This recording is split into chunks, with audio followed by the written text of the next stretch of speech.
నేను ఎవరిని శత్రువులుగా చూడను. నేను శత్రువుగా చూడాలంటే కూడా వాళ్ళకి ఆ గొప్పతనం ఉండాలి,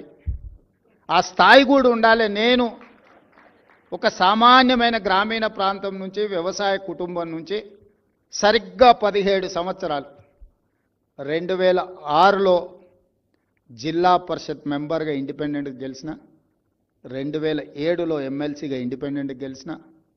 2009లో మొదటిసారి ఎమ్మెల్యేగా గెలిచిన, 2014 రెండోసారి ఎమ్మెల్యేగా గెలిచిన, 2019లో పార్లమెంట్ సభ్యుడు, దేశంలోనే పెద్ద పార్లమెంట్ నియోజకవర్గమైన మల్కాజ్గిరి పార్లమెంట్ సభ్యుడిగా గెలిచిన, 2023లో తెలంగాణ రాష్ట్రానికి ముఖ్యమంత్రిగా కాగలిగి, గ్రామీణ ప్రాంతం నుంచి, వ్యవసాయ కుటుంబం నుంచి, మధ్యతరగతి ఉమ్మడి కుటుంబంలో పెరిగిన నేను ఇంత గొప్ప అవకాశాన్ని 4 కోట్ల తెలంగాణ ప్రజలు ఇస్తే, ఈ అవకాశాన్ని 4 కోట్ల తెలంగాణ ప్రజల యొక్క సంక్షేమం కోసము, అభివృద్ధి కోసము,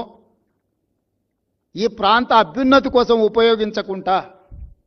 నాకెవరో నచ్చలేదనో, నాకెవరి మీద కోపం వచ్చిందనో నేను ఈ అధికారాన్ని ఒకవేళ వినియోగిస్తే